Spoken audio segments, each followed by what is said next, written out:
Okay, so in this design example, we see that to design a radon for 10 gigahertz, the radon size should be, the thickness of the radon should be half of the wavelengths, half of the guided wavelengths at your operating frequency, which is 1 centimeter in this case. But the interesting thing is, if you look at this problem from a microscopic perspective, 微观来看的话 microscopic perspective, you do have a reflection at the interface because the dielectric constant on the two sides are different. So you have the so-called reflection coefficient, which equals to what? Reflection coefficient gamma equals to eta 2 minus eta 1 over eta 2 plus eta 1. So you do have non-zero reflection coefficient. So you have a reflection here. But also you know that some of the, because the reflection is non-zero and not equal to 1, so you have some transmission. So the transmitted signal, part of the transmitted signal will be reflected at the right interface. So it comes here to here and come out. So the magnitude of this second order reflection, so this one is the first order reflection. This is the second order reflection. The magnitude of the second order reflection can be calculated as 1 plus gamma. This is the transmission coefficient tau, right? And minus gamma is the reflection coefficient at the right interface. And the third term is 1 minus gamma. That is the transmission coefficient at the left interface. Okay? So for the second order reflection, you can write it up as the product of the three terms. And by continuing this process, you can write up the third order reflection, the fourth order reflection, fifth order reflection, like this. This is the third order reflection. So if you take a closer look at these terms, you found that it comes with 1 plus gamma term, 1 minus gamma term for the two cases. And for higher order terms, you will add up with gamma to the square.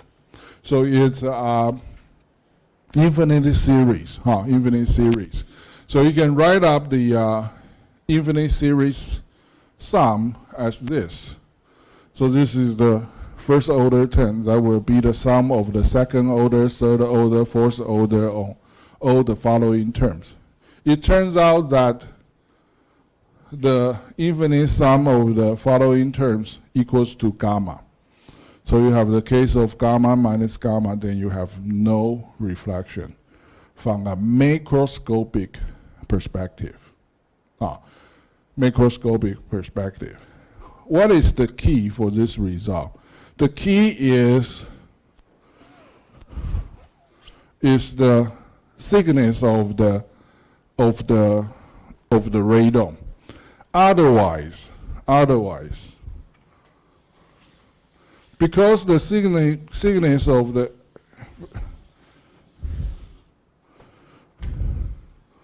so the first term is gamma.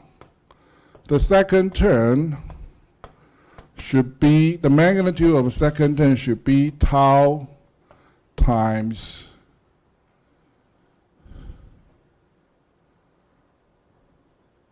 what? Minus gamma times exponential minus j beta L. This is the phase change for the signal to propagate from the left interface to the right interface. So for electromagnetic to propagate, its phase is always changing. It's always changing. So then at the right interface, you have another reflection coefficient that is minus gamma. Okay, and at the very last, you have you will have another propagation term minus j beta L times 1 minus gamma. That is the tau L. This is the tau right. Okay. And because we choose L to be, so the total propagation delay is this one, exponential minus j 2 times beta L. If we substitute L as lambda over 2, then it becomes exponential minus j 2 times 2 pi over lambda times lambda over 2. Then you end up with what? Minus j 2 pi, which equals to 1. Because we choose the right thickness, then the propagation delay, the phase change for higher order terms are all in phase, 同相位 in phase. So the first reflection turn and the following turns can be added up constructively. So the summation of the fundamental and higher order terms becomes relatively simple in this case. Okay? Otherwise, for example, if the length, if the thickness of the radon is lambda over 4, if the thickness is lambda over 4, then this terms will becomes exponential minus j pi, which equals to minus 1. Then you will have gamma over here. You will add up minus 1 over here. This thing is the same, and the next term will add up another minus sign over there.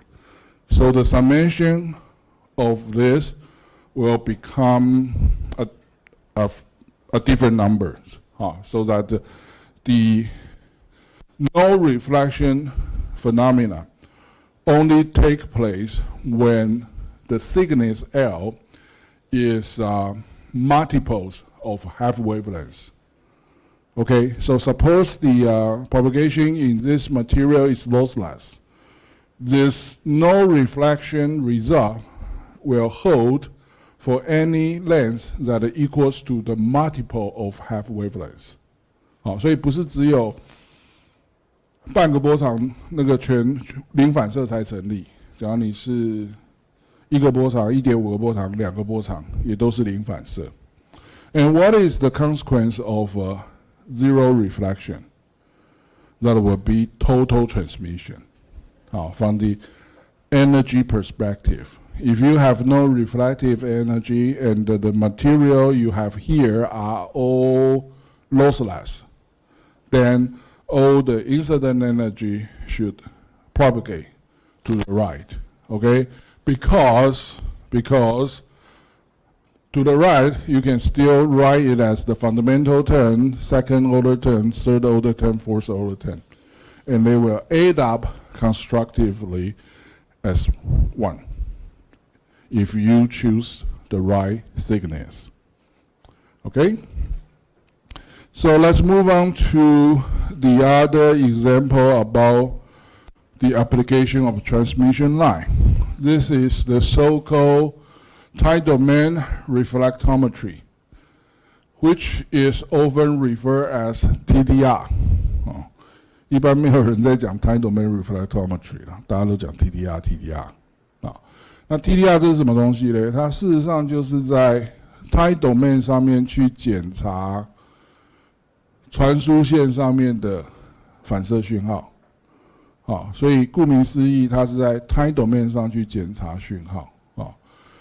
And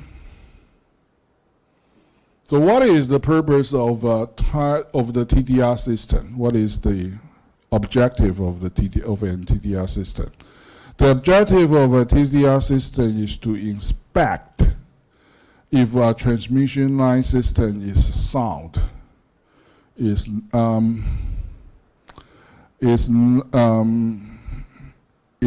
free of malfunction. It's kind of to check the soundness of a transmission line system. So let me let's check out the scheme diagram of the TDR system. So in the TDR system, we have a few components. So the bottom right is the system under test. That is the transmission line systems that you need to investigate it.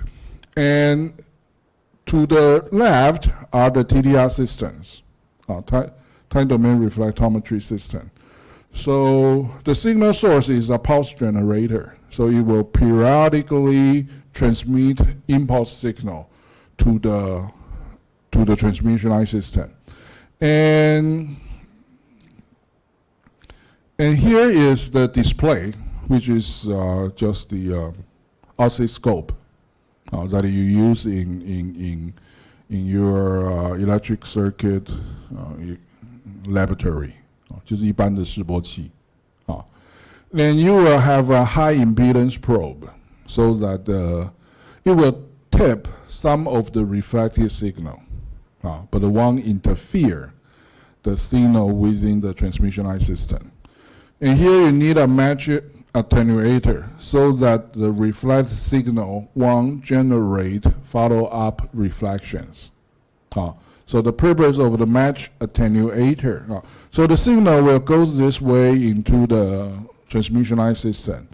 And if the transmission line system is not perfectly matched, it has some discontinuity, then some of the signal will be reflected back. And it should be absorbed by the match attenuator. And the reflected signal will be observed with this high impedance probe on the oscilloscope. So you can see when the signal goes back. I mean in the time domain. Now in the time domain you can see when the signal goes back. So here is our sample problem. Now example 6.4. We have a transmission line system like this. And so to the left is the TDR system, and to the right is your transmission line circuit. Originally, you are not supposed to have this discontinuity. So originally, it's a transmission line terminated with a short. So will the short termination provides reflection? Yes, of course. It's a short, it doesn't absorb any energy. The reflection coefficient at the short termination is what? -1. -1, because the impedance of a short circuit is 0. So the reflection coefficient is 0 minus 50 over 0 plus 50 is -1. So of course you will have a reflected signal. And you are supposed to receive the reflect signal from the short circuit at which time instant? At which time instant? Well, so let's look up the composition of the transmission line system. The length of the transmission line is 10 meters. The velocity of propagation is 2 times 10 to the 8th. So each nanosecond, the signal will propagate for 20 centimeters. So it takes 5 centimeters for 1 meter propagation.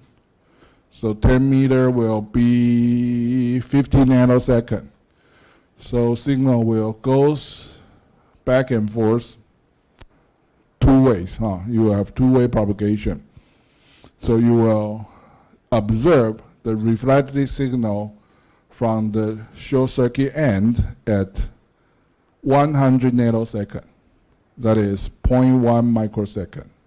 所以正常来讲，假如说没有中间那个并联电阻的话，你的那个短路终端短路的10米长传输线，它的反射讯号应该是在100个 nanosecond 的时候看到，也就是0.1个 microsecond 的时候看到。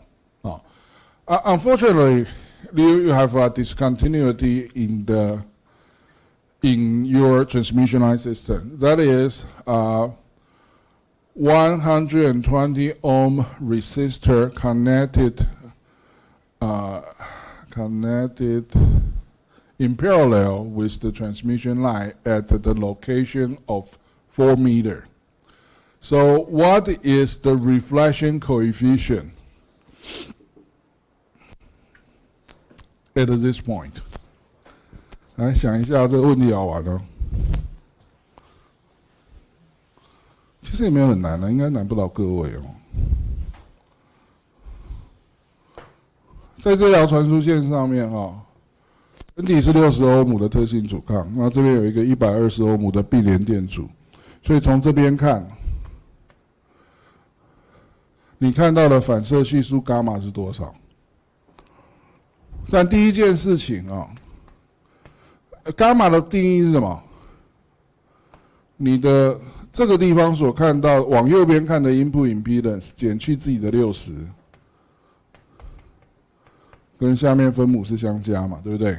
好，假设这边看过去的阻抗是 Z in 好了，请问 Z in 是多少？对 ，OK， 因为你同时看到这个，注意你是小蚂蚁所以你只有看到前面一点点，所以你会看到的是120欧姆的并联电阻跟60欧姆的传输线本体，你看不到后面这个啦，后面这个短路看不到，在这个当下你只看到60并120，所以并起来是多少？40这拎都搞完，OK 好。算术还是全怕少壮还是算术还是年轻人比较厉害 ，OK。所以多少-1/5嘛，OK 所以这边的那个 the reflection coefficient in this scenario, that is the reflection coefficient due to this shunt resistor is -0.2. Okay, so here is what do we have? Okay, I should rewind a little bit. So we first analyze the system to obtain the waveform measure by this TDR system. And it's connected to the left end of the transmission line. The pulse, the amplitude of the TDR pulse is 1 volt. It has a 10 nanosecond duration. So it's not a delta function. So it has certain width. But it's a small one. It's 10 nanosecond. And it has a repetition rate of 10 to the 5th hertz. 这是多少？100K 吗？对，100K 赫兹。也没有算很高啦，也没有算很高。Which means it has a period of 10 microseconds. In that case, the signal can propagate for 2,000 meters. So in this case, because the size of the transmission line is in the order of 10 meters, so the repetition frequency is high enough or is low enough. The period, the 10 microsecond period is large enough so that all the energy that is going on in the transmission line dies out before the next pulse, before the next input signal. Okay? So we can draw the voltage bouncing diagram starting from t equal to 0 to analyze the characteristic of this transmission line system. Okay? So the first thing is to calculate the reflection coefficient. Because the right end is short circuit, the reflection coefficient at the very right end is -1. And the reflection coefficient at the shunt resistor, as we calculated earlier, is -0.2. And the transmission coefficient becomes 0.8, right? The transmission coefficient tau is the sum of 1 plus gamma. It's equals to 1 plus gamma. Note here is a very interesting fact that the reflection, this is the reflection coefficient looking to the right, 往右边看. This is the reflection coefficient and transmission coefficient looking to the left. And if it's still minus 0.2 and 0.8 for the transmission coefficient, which is the same as the reflection coefficient looking to the right. Why? Because we are not talking about two-section connection. We're talking about a shunt resistor in the transmission line. So the input impedance looking to the right is a shunt is a parallel connection of 60 ohm and 120 ohm. If you look the other way, it's still 6 ohm in parallel, 60 ohm in parallel with 120. So you have the same reflection coefficient. Okay? So once you have the reflection coefficient in place in your bouncing diagram, we can provide a signal that is a 1 volt signal lasting for 10 microseconds. 10 microseconds. And what is the time required for the signal to propagate from Z equal to 0 to Z equal to 4 meter? Each microsecond you will, each nanosecond the signal will propagate for 20 centimeter. Okay? So the time it requires from here to here is 20 nanosecond. 20 nanosecond. And if it reflected, then it will travel for another 20 nanosecond. So the time instance that we observe the reflected signal from the position of Z equal to 4 meter is 40 nanosecond. And how about the magnitude? The incident signal magnitude is 1 volt, plus 1 volt. And the reflection coefficient here is minus 0.2. So 1乘上0负 0.2 等于多少？负 0.2 嘛。So the magnitude of the reflected voltage signal is minus 0.2. So we can continue for this analysis. The second reflected, and note that because we have a match load on the left, so the signal here will produce no follow-up reflections. So it ends here. The first signal ends here. And we have also some energy goes to the right, to the very right end and reflected back. So according to the bouncing diagram, we can find out the next signal will travel back to the left end at the 100 nanosecond, t equal to 100 nanosecond. And the magnitude, how about the magnitude? 1 volt times 0.8, then times minus 1, then times 0.8 again. So 有没有看到？原本是1伏嘛，然后透射系数 0.8， 反射系数-1，所以变负 0.8。负 0.8再乘这边的透射系数是 0.8， 就会变成负 0.64。所以这边你所看到的讯号大小是负 0.64。Okay?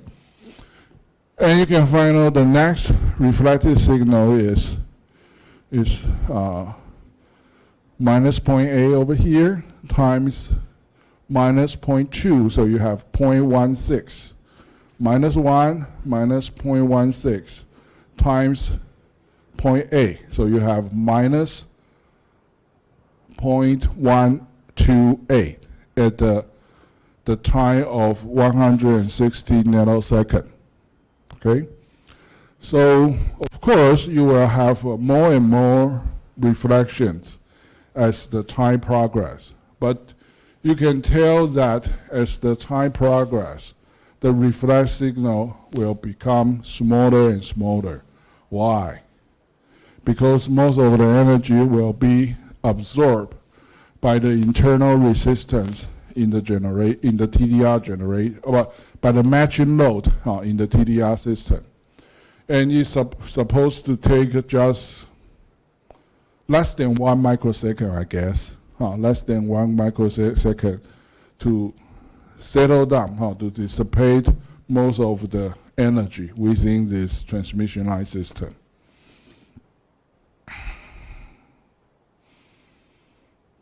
So here is the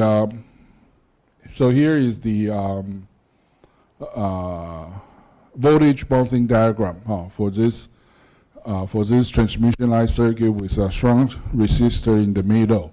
If there is no shunt resistor in the transmission line system, then you will only observe one reflection, which takes place at the very right end. And the time instant you observe the reflected signal will be 100 nanoseconds, which can be calculated according to the length of the transmission line. So,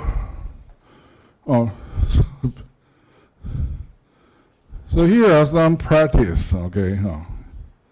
我不确定这个期中考会不会一定会考，不一定啦，不一定，这可能不一定会考。这我以前小考的时候有考这种东西。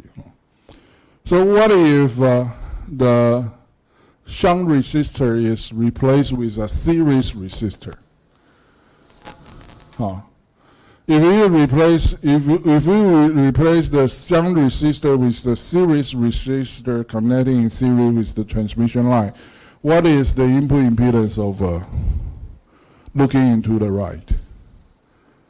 That will be a series connection of 120 ohm and 60 ohm. So if this resistance, this discontinuity is a series resistance, then the reflection coefficient, the input impedance will be 180, and the reflection coefficient will be 0.5. Have you noticed that this is a positive number? If it's a shunt resistor, the reflection coefficient is a negative number. If this is a series resistor, then the reflection coefficient is a positive number. Okay? Now, so you can determine whether the discontinuity is a shunt resistor or a series resistor according to the sign of the reflected signal. Okay.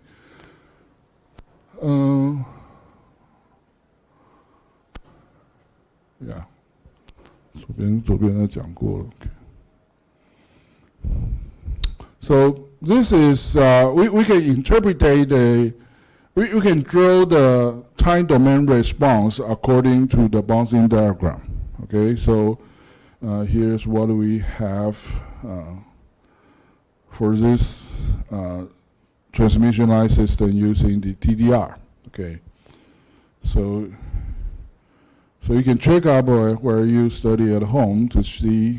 So I mark up all the reflection coefficient, transmission coefficient, and in this higher order reflections.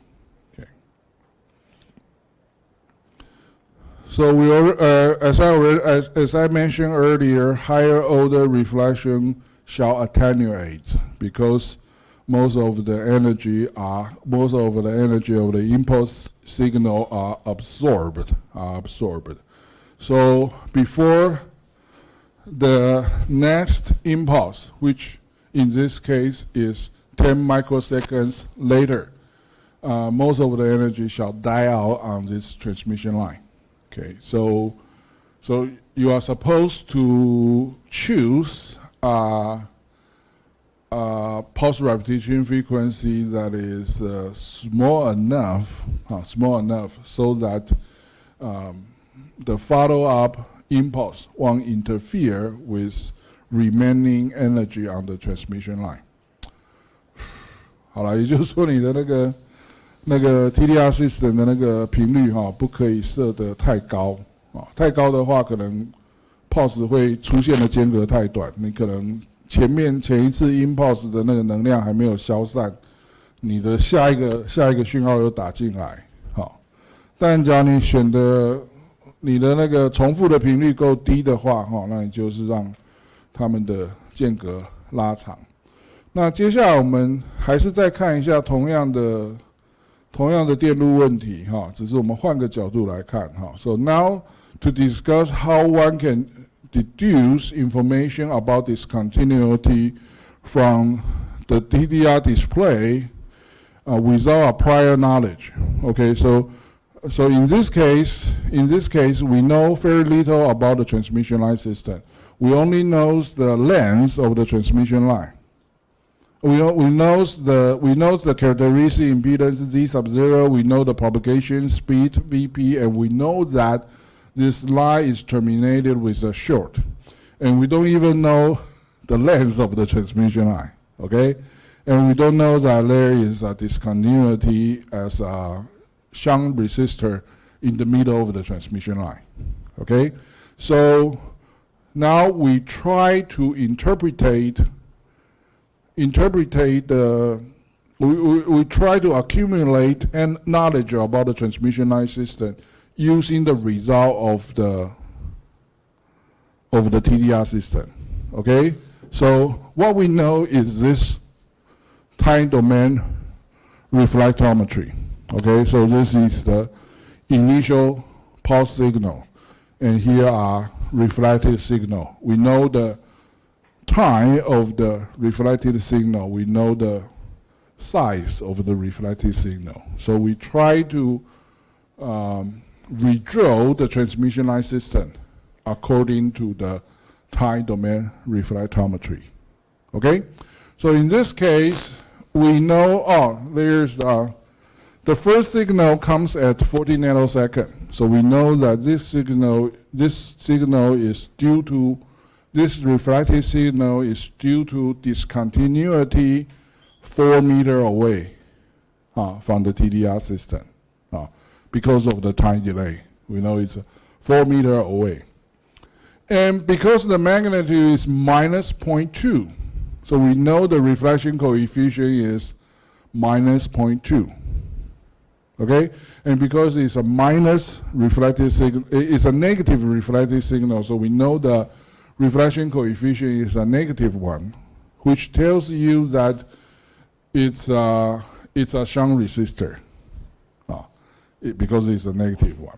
So the things we don't know is the value of the shunt resistor. We say it's RL, and we know the characteristic impedance is 60 ohm. So with this simple expression, you know the RL equals to what? 120.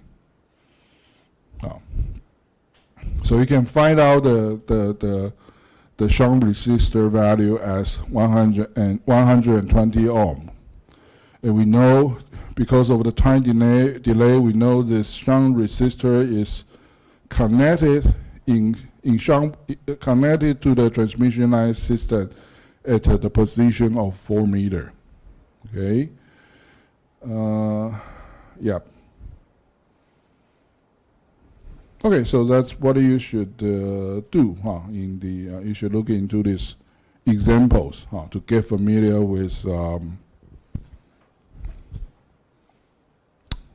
the bouncing diagram technique. Okay. All right, so let's move on to section 6.4. Line with reactive load and reactive discontinuity.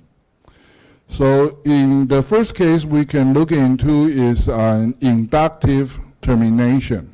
So let's see what happens with this transmission line system. To the left is a DC source, V sub 0. Its internal resistance is Z sub 0, which is the same as the characteristic impedance of the transmission line. So in the middle is your transmission line. We know the characteristic impedance is Z sub 0, and the time delay for propagation is capital T.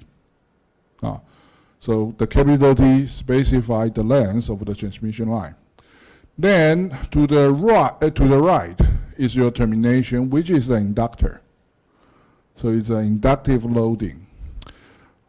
Will inductor consume energy？ 电感会不会消耗能量？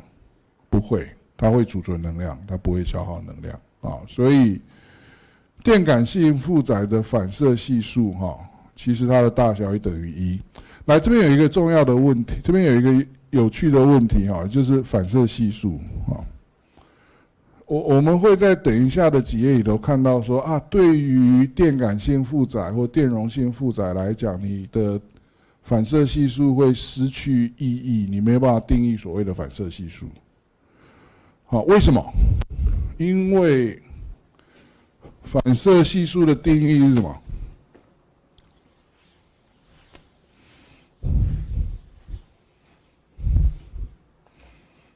反射系数伽马的定义是 V 负 over V 正。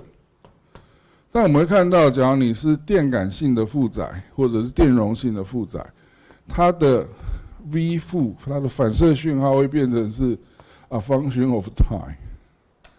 因为你电容或电感在充电或者在放电的时候，它的电压是不是会不一样？